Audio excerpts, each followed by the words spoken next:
Hello everyone, good morning. इस video में बात करने वाला हूं कि करंट अफेयर्स यूपी पीसीएस 2024 के लिए। आपको मालूम है कि यहां से 45 दिन शेष हैं यूपी पीसीएस 2024 के लिए। 27 अक्टूबर को आपका एग्जाम है। एग्जाम सेंटर आपका थोड़ा बहुत दूर भी हो सकता है, आपके जहां पर भी आप रह रहे हो, तो एक दिन आप और कम कर देते हो, तो मोटे मोटे आपके पास 45 दिन बचे हुए हैं। ये सबसे क्रूशियल टाइम है। यहाँ से बहुत इंपॉर्टेंट है इस चीज़ को समझना कि आपको स्टैटिक को करंट अफेयर्स के साथ में कैसे बैलेंस करना है। इस टाइम पर जब स्ट्रेस का माहौल होता है, एग्जाम जैसे जैसे पास आता है, एंग्जाइटी शुरू हो जाती है, प्रेशर बिल्डअप हो जाता है। कई बार जो बहुत बेसिक गलतियां भी होती है ना, वो इंसान करना शुरू कर देता है। बहुत छोटी छोटी चीज़ों में इंसान समझ नहीं पाता है कि इसको कैसे फिक्स करना है। आपको ध्यान रखना है कि आपको स्टैटिक और करंट अफेयर्स के बीच में एक बैलेंस मेंटेन करके चलना है। ये बात बिल्कुल ठीक है कि 40 से 45 क्वेश्चंस के बीच में करंट अफेयर्स से आते हैं यूपी पीसीएस में। उसमें यूपी का करंट अफेयर्स, इकोनॉमी का करंट अफेयर्स मिला हुआ होता है। इकोनॉमी के करंट अफेयर्स अगर आप देखोगे तो 5 से 6 क्वेश्चन होते हैं, कभी कभी 7 क्वेश्चन तक होते हैं। बजट इकोनॉमी सर्वे से बेसिकली होते हैं वो ज़्यादातर। एक दो कोई ना कोई इंडेक्स वगैरह होती है इकोनॉमी से रिलेटेड, स्कीम वगैरह होती हैं, 2-3 क्वेश्चन स्कीम वगैरह के इनऑल होते हैं। तो 7 क्वेश्चन 6 क्वेश्चन इसके आसपास रहता है, कभी कभी 8 तक पहुँच जाता है। यूपी स्पेशल के 4 क्वेश्चन या 3 क्वेश्चन होते हैं, इससे ज़्यादा नहीं होते हैं। तो ये इसका कोई पॉइंट नहीं बनता कि आप यूपी करंट अफेयर्स की 200 पन्ने की या 150 पन्ने की करंट अफेयर्स तैयार कर रहे हो। वो मेंस के लिए काम आएगी क्योंकि उसके 2 पेपर है 200-200 नंबर के। बट प्री में आपके 25 क्वेश्चन सिर्फ यूपी के करंट अफेयर्स से नहीं आ रहे हैं, जो आप 150 पन्ने की सिर्फ यूपी की करंट अफेयर्स को तैयार करें। बाकी के जितने भी करंट अफेयर्स के क्वेश्चन हैं 34 से 35 क्वेश्चन के आसपास, वो आपके रेगुलर करंट अफेयर्स होता है। नेशनल लेवल का, इंटरनेशनल लेवल का, स्पोर्ट्स का, और जो बेसिक जितनी भी चीज़ें हैं, जैसे कोई अगर फेस्टिवल हुआ है, कोई अगर कहीं पे ऑफिशियल विजिट हुई है प्रेसिडेंट की, प्राइम मिनिस्टर की, इस टाइप की चीज़ें, या जैसे जो अवार्ड्स वगैरह होते हैं, तो मेन वो चीज़ें आपसे पूछी जाती हैं। अब इसमें आपको ध्यान ये रखना है कि करंट अफेयर्स के 40 से 45 क्वेश्चन हैं, तो आपको जो अब बचे हुए दिन हैं 45 दिन, उसमें करंट अफेयर्स को डेली पढ़ना है। इस स्ट्रेटजी को फॉलो मत करिएगा कि आप सितंबर में अभी पूरा स्टैटिक करते रहें और बाद में आप इस चीज़ के सहारे हों कि कोई कंपाइलेशन हम उठाएंगे, कोई भी एक मैगजीन हम उठाएंगे, या जो मैगजीन हम पढ़ भी रहे हैं मंथली, उनको हम बाद में रिवाइज करेंगे या बाद में उनको कायदे से पढ़ेंगे। अभी पहले स्टैटिक कर लें। करंट अफेयर्स ऐसी चीज़ है जो नई होती है। आपको यूपी पीसीएस के लिए 9 महीने का करंट अफेयर्स देखना है। जनवरी, फरवरी, मार्च का ठीक ठाक देख लीजिएगा। अप्रैल से लेकर के 30 सितंबर तक का आपको बहुत अच्छे से पढ़ना है। अब उसमें आपको ये बात ध्यान रखनी है कि अगर आप 1 अक्टूबर से शुरू करोगे और 25 दिन में तैयार करने की सोचोगे, तो आपका फिर स्टैटिक का पोर्शन या जो बाकी की चीज़ें आपको करनी है ना, टेस्ट सीरीज और स्टैटिक का पोर्शन, वो इतना स्ट्रांग होना चाहिए कि अगर आपको 20 दिन बाद, आपने 20 दिन स्टैटिक नहीं पढ़ा, आपको 20 दिन बाद एग्जाम देने को दे दिया जाए और आप सारे क्वेश्चन सही कर ले जाओ, 90% ज़्यादा क्वेश्चन सही कर ले जाओ, अगर इस लेवल की एक्यूरेसी आपकी है, इस लेवल की कमांड आपकी स्टैटिक के पोर्शन पर है, टेस्ट सीरीज वगैरह से आपने इतनी अपनी गलतियों को एनालाइज कर लिया, तो फिर आप करंट अफेयर्स बाद के 20-25 दिन के लिए रख सकते हो, क्योंकि उसमें आप आराम से 20-25 दिन पढ़ोगे, 2 से 3 बार रिवीजन भी कर लोगे। आपको पढ़ने का तरीका भी मालूम होना चाहिए, क्या चीज़ें पढ़नी है, क्या चीज़ें नहीं पढ़नी है, ये भी मालूम होना चाहिए। तो आपके 2 से 3-4 बार रिवीजन उसका हो जाएगा। बट अगर आपने स्टैटिक को पहले से तैयार नहीं किया है, आपने टेस्ट सीरीज के थ्रू अपनी गलतियों को एनालाइज नहीं किया है, और आप सिर्फ और सिर्फ बाद में करंट अफेयर्स के भरोसे रहोगे और उसी टाइम में स्टैटिक और बाकी की चीज़ों को भी करोगे और या करने का सोचोगे, तो वो चीज़ें फिर मैच नहीं कर पाएंगी। आप कहीं ना कहीं करंट अफेयर्स या स्टैटिक में से एक ना एक चीज़ गड़बड़ कर दोगे। इसलिए इस स्ट्रेटजी को आप फॉलो मत करना कि आप सिर्फ और सिर्फ बाद में करंट अफेयर्स को उठाओ। जो लोग ऐसा करते हैं, जो करंट अफेयर्स बाद में 20-25 दिनों में ही 2 से 3 बार 4 बार रिवाइज करके और मैक्सिमम नंबर ले आते हैं, उन्होंने पहले से चीज़ों को पढ़ रखा होता है। नहीं भी पढ़ रखा होता है तो फिर उनका स्टैटिक का पोर्शन और बाकी चीज़ें इतनी तैयार होती हैं कि अगर वो डेली 10 घंटे पढ़ रहे हैं, 8 घंटे पढ़ रहे हैं, तो उसमें वो करंट अफेयर्स को ही देते हैं और वो कर ले जाते हैं, क्योंकि उन्हें पता होता है कि हम कर ले जाएंगे, इतना हमें कॉन्फिडेंस है, हमें पता है क्या पढ़ना है क्या नहीं पढ़ना है। वो बहुत फिल्टर्ड चीज़ें पढ़ते हैं, इसलिए उनकी वो अगर ईयरली कंपाइलेशन भी है ना 200 पन्ने की, तो उसमें जो इतने सारे फैक्ट हैं वो उनको भी तैयार कर ले जाते हैं, क्योंकि उन्हें पता है क्या चीज़ काम की है क्या नहीं है। लेकिन अगर आपको ये चीज़ नहीं पता है तो आप सेफ खेलना। 45 दिन बचे हुए हैं, आप डेली बेसिस पे आधा 1 घंटे पढ़ो। दूसरी चीज़ ये होती है, थोड़ा थोड़ा करंट अफेयर्स अगर पढ़ोगे ना, तो आपके दिमाग में वो रिटेन भी ज़्यादा कर पाओगे, रादर देन कि आपने 4 दिन सिर्फ करंट अफेयर्स पढ़ा। एक बार में करंट अफेयर्स बहुत ज़्यादा पढ़ोगे तो आपके दिमाग से वो दिमाग में कन्फ्यूजन भी उतनी ही क्रिएट करेगा।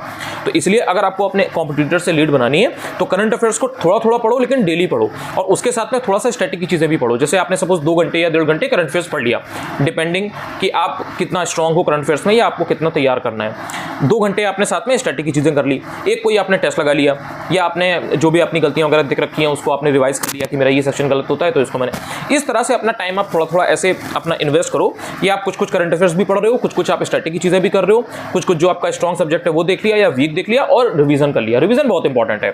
1.5 महीना बचा है, इसमें वही इंसान आगे जा पाएगा जो रिवीजन पर ज़्यादा प्रायोरिटी रखेगा, रिवीजन पर ज़्यादा ध्यान देगा। तो इस चीज़ को आपको ध्यान देना है। और 45 दिन जो ये होते हैं इसी में सबसे ज़्यादा गलतियां होती हैं, क्योंकि अगर आपने करंट अफेयर्स को स्टडी के साथ मैनेज नहीं किया तो आप पूरे टाइम हो सकता है कि करंट अफेयर्स ही पढ़ते रहो। आपको लगेगा यार 40 से 45 क्वेश्चन आते हैं, इसमें तो मुझे 100% सिक्योर करने हैं, और अगर ये मैंने 40-45 में से अगर मैंने 90% से ज़्यादा कर लिए या 90% कर लिए, देन उसके बाद हम पूरे पेपर में से 40 क्वेश्चन तो ले ही आएंगे, 45 क्वेश्चन तो ले ही आएंगे आराम से, हमारे मतलब 95 के आसपास जो है वो आ जाएंगे और हमारा प्री क्लियर हो जाएगा। लेकिन ये इस स्ट्रेटजी में आपको ये चीज़ समझनी है कि कितना भी मान लो अगर 44-45 क्वेश्चंस आते भी हैं, उसमें भी 2-3 क्वेश्चन ऐसे हो सकते हैं जो आप एग्जाम हॉल में सही ना कर पाओ, बहुत रैंडम हो, मतलब कहीं से भी कुछ भी आ गया हो, कोई बहुत नॉर्मल चीज़ पूछ ली हो, या नहीं आ रहा है सिंपली, आपको आपने पढ़ा है सब कुछ है, आपको नहीं ऑप्शन आपका क्लिक कर रहा है माइंड में।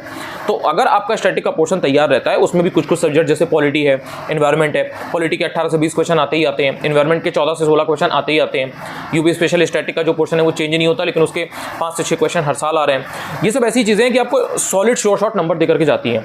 ज्योग्राफी एक ऐसा सब्जेक्ट है कि मतलब इतना भरोसेमंद है, अगर आप उसको तैयार करके गए हो 15 के ऊपर क्वेश्चन गारंटीड आपको मिल रहे हैं, 15 से ऊपर 25 के नीचे, somewhere around 22 question, 21 question, 20 question हर साल का पैटर्न है। वो तैयार करके जाओगे ना तो करंट अफेयर्स में थोड़ा बहुत अगर डगमगाओगे भी तो वो सब संभाल लेंगे आपको।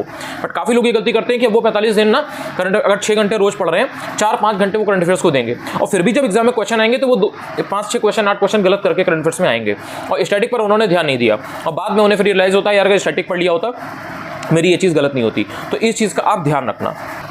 एक लास्ट मेरी एक रिक्वेस्ट भी है आपसे और सजेशन भी रहेगा, मैंने 2 वीडियो ऑलरेडी बना दिए हैं करंट अफेयर्स के, ठीक है, 2 लेक्चर हो गए हैं, आपने ना देखे हो तो देख लीजिएगा, अलग से मैंने उसकी प्लेलिस्ट बना दी है करंट अफेयर्स डाल के, आप देखोगे तो आपको मिल जाएगी, सारे करंट अफेयर्स की वीडियोस मैं उसी में डालूंगा। तो रिक्वेस्ट मेरी आपसे ये है और एक सजेशन भी है कि अगर आपको ये जो 45 दिन है इसमें करंट अफेयर्स पर अच्छे से स्कोर करना है, एग्जाम होगा उसके बाद बैठ के मिला लेना, चीज़ें देख लेना, उन वीडियोस को जो मैं डेली बना रहा हूँ उनको देखते जाओ, और वहीं के वहीं उनको अगर आपने ध्यान से देख लिया, 5 मिनट का वीडियो भी हो सकता है, 8 का भी हो सकता है, 15 का भी हो सकता है, लेकिन एक बात आप याद रखना है, मैं इतना आई मेक श्योर यू कि उस वीडियो में एकदम to the point crisp information होगी। दूसरी चीज़, जिस तरह से क्वेश्चन जो देखो करंट अफेयर्स बहुत सारा होता है, लेकिन हर चीज़ नहीं पूछी जाती है एग्जाम में, ना विश्वास हो तो यूपीपीसीएस 2023, 22, 21 3 साल का पैटर्न उठा के देख लेना।